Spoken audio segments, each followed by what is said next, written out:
વાગરા તાલુકાનું કડોદરા ગામ નજીક આવેલ સુપર ફાર્મ કંપની અગાઉ UPL 12 તરીકે ઓળખાતી સામે ગંભીર પર્યાવરણીય અને ખેતી નુકસાનના આક્ષેપો સાથે ખેડૂતોએ આજે કંપનીના મુખ્ય ગેટ ઉપર ધરણા યોજ્યા। કંપનીની બાજુમાં આવેલા ખેતીલાયક જમીનમાં કંપની દ્વારા પ્રદૂષિત ઉદ્યોગજન્ય પાણી છોડવામાં આવતા પાક બળી જતા ભારે નુકસાન થયું હોવાના આક્ષેપ ખેડૂતોએ કર્યા છે।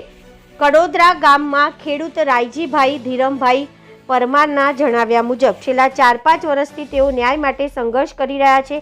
મામલતદાર કચેરીથી લઈને જિલ્લા વહીવટ CMO તથા PMO સુધી લેખિત રજૂઆતો કરવામાં આવી છે। એટલું જ નહીં, જિલ્લામાં ફરિયાદ નિવારણ સમિતિમાં પણ આ મુદ્દો ઉઠાવવામાં આવ્યો હતો, છતાં આજ દિવસ સુધી અસરકારક કાર્યવાહી ન થતાં ખેડૂતોને ન્યાય મળ્યો નથી।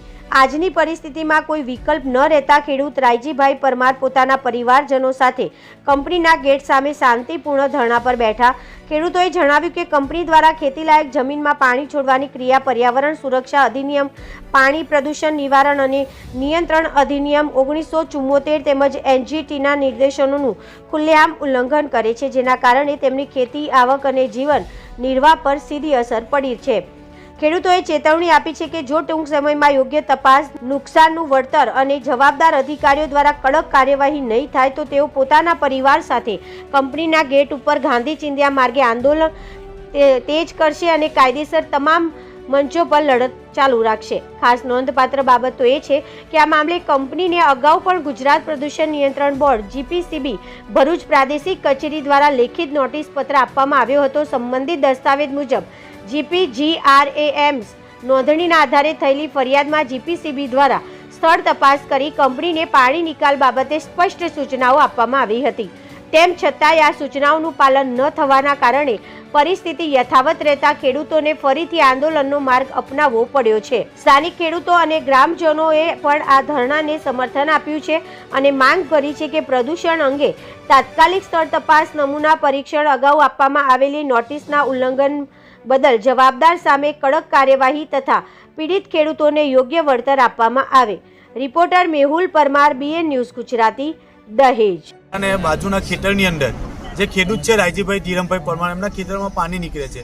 કંપની મેનેજમેન્ટને 3 દિવસથી બતાવવા છતાં તેમનું સોલ્યુશન નથી આવતું, બરાબર છે। છેલ્લા 5 વર્ષથી આ લોકો એ કંપનીની અંદર જે પાણી છે એ એમના ખેતરમાં નીકળે છે અને એમનો પાક નિષ્ફળ જાય છે। તેમણે લેખિત ફરિયાદ મામલતદારથી લઈને CMO PMO લગીન કરેલી છે। કલેક્ટર સાહેબ શ્રી રૂબરૂ સુનાવણી થયેલી છે, ત્યારે પણ આ કંપનીએ એમ કીધું કે અમારું પાણી નથી ને ખેડૂતને બોલાવ્યા વિના સેમ્પલ લઈને GPCBને બતાવી દીધું કે આવું પાણી અમારું કંઈ છે નહીં। પરંતુ આજે એમના ખેતરમાં પાણી છે, આજે કંપનીને જાતે લઈ ગયા। વઘામસિંહ સાહેબને રૂબરૂ ફોન કરીને જણાવ્યું કે આ જગ્યાએથી માટીના સેમ્પલ ને પાણીના સેમ્પલ લો અથવા તો તમે સ્થળ તપાસ કરો। હજુ સુધી કોઈ કંપનીનું કે કોઈ GPCBનો માણસ અહીંયા આવ્યો નથી। આ ખેડૂતને ન્યાય મળતો નથી। કંપની એવું કહે છે કે અમારું પાણી નથી, પણ કંપનીની અંદર જે ETPની લાઈન છે, જે ડ્રેનેજ છે, એ ફાટી જવાના કારણે તેમને GCBથી અંદર મરામત કામ કરાવે છે, સુપર શક્કર બોલાવી અંદરનું પાણી ખેંચાવે છે અને કંપની ખેડૂતને એવું કહે છે કે અમારું પાણી નથી, તો પાણી આવ્યું ક્યાંથી? એટલે આ ખેડૂતની માંગ એવી છે કે સતત 5 વર્ષથી જે એમને લેખિત ફરિયાદો છે એમનું વળતર મળવું જોઈએ। અન્ય ખેડૂતોને પણ છે, એટલે એમને પણ ગામના જે ખેડૂતોને કંપની દ્વારા નુકસાન થયેલ છે, જ્યારથી તેને વોલ બાઉન્ડ્રી બની ત્યારથી પાણીનું નુકસાન કરેલું છે, સરકારી કાંસનું પુરાણ કરેલું છે।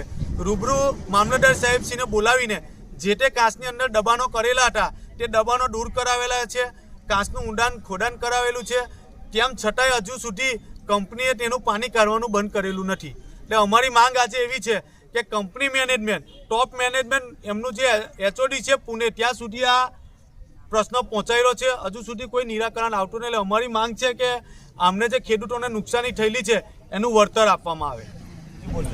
મારું નામ રાયજીભાઈ ધીરમભાઈ પરમાર, કડોદરા। હું સુપર ફાર્મ કંપનીની પાછળ છેલ્લા 5-6 વર્ષથી મારા ખેતરને નુકસાન બાબતે હું ધરણા પર કેટલી વાર ધરણા પર બેઠેલો છે અને હું આજે પણ બેઠેલો છે અને મારા પરિવાર સાથે આજે હું કંપનીના ગેટ મેં બંધ કરેલા છે અને એના માટે ન્યાય માટે આજે સાહેબ ઉપર પણ મેં રજૂઆત કરેલી છે। સુપર ફાર્મથી બોમ્બે જે ઓફિસે મેં ત્યાં પણ રજૂઆત કરેલી છે, સીએમઓને પણ રજૂઆત કરેલી છે અને હાલની તારીખે બધા આ 5 વર્ષ સુધી મને કોઈ ન્યાય મળેલ નથી અને વારંવાર મેં રજૂઆત કરવા છતાં આજે પણ એનો ખરો ખોટો મને જવાબ આપવામાં આવતો નથી અને આજની તારીખે આજે તારીખ 19/12ના રોજ આજે પણ મારા ખેતરમાં ચોમાસું નથી છતાં કંપનીએ એની દિવાલમાંથી પાણીનો નિકાલ કરેલો છે અને મારા ખેતરમાં પાણી હાલમાં પણ છે. કંપનીના જે અહીંના જે કર્મચારી અને સિક્યુરિટી પણ આવીને જોઈ પણ ગયેલા છે, એમને પણ જોયું છે અને એનો વિડીયો મેં બનાવેલો છે. સાહેબે પણ એના ફોટા લીધેલા છે. જ્યાં સુધી મારો નિકાલ નહીં આવે ત્યાં સુધી હું મારા આ દરવાજા હું બંધ રાખીશ અને હું ગેટ પર બેસી ને મને આજે મારા પરિવારને જે થવાની હોય તે થાય. મને હું એનો જે જવાબ મેળવીને જ રહીશ ત્યાં સુધી હું આ ધરણા પર બેસવાનો છે.